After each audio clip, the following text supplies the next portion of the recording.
Say, you never really know why children are mean to other children or where they see it and why they do that. But one of my family members was very unwell at the time, and I didn't really want to come home and say that this stuff was going on, because I knew that even though I was very young, we didn't need more problems. But it got to a point where I was very isolated, and my mother came one day. I was getting shaky, and I left something important, like some homework I'd worked really hard on, something like that. And she knew that it mattered to me, and so she came racing to school to make sure that this homework was in on time. And as she walked into the classroom, this very large, aggressive teacher of mine had isolated me, put my desk into the corridor away from the other children, and was screaming in my face, and I'm about this big. And what I realized later as I grew older was that the reason that the children had been horrible was that they were just copying the behavior of this woman, this teacher, who had decided to pick me out and bully me.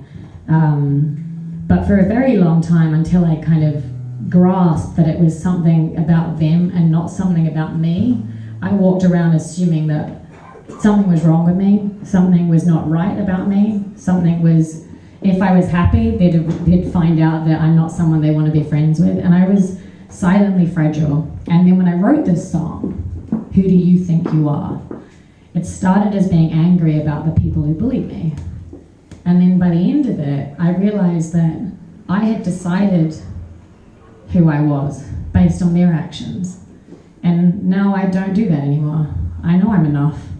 So I don't go out there worrying what people think about me. But taking the time to write this song and listen to it myself has kind of made me come full circle. So I think we need to look in the mirror, and if you ever see anything negative that's coming back at you, ask yourself whether that's come from, like a real experience or just something bad that happened, because we treat ourselves far worse than we treat other people, and love starts with us. So this is called Who Do You Think You Are?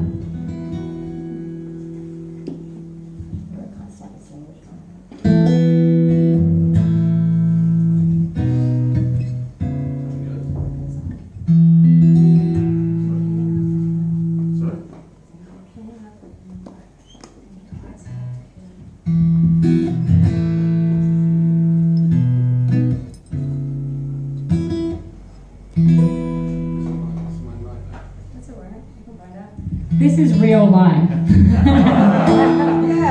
We're all here to support people, and one of the things that I was actually talking to the founder of this amazing charity, it was about the idea of stage fright. Now, what I say, I get it all the time. I just make random words up sometimes when I'm singing, and I pretend that it's a test to see if anyone even cares about the lyrics. But it's fine, we can do one of the other ones if you want, or I can just play you a little bit of the song. What I always say at the end of the day is that if everything is perfect when you go to a show, then it's probably not even being performed live. And for me, like, all these little blips that can happen when you're performing, whether it's forgetting a chord or whether the microphone stand breaks and you have to fix it with gaffer tape, all this kind of stuff, that's part of the real process that we live. Gosh, my friend and one of my long-term supporters and agents, Lorraine, who's here, has seen a million things go up and down. So it's all just part of the experience. I can't remember how the fuck it goes. Do you want me? How about I start singing it? Yeah, Should I do that? And then you want to just come? I don't think it matters that now, does it really? I can just choose a key.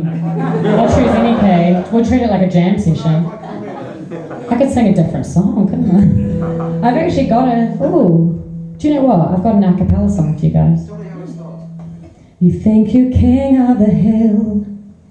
You think you're dressed up to kill. I'm thinking about a completely different song. Sorry, darling. No worries.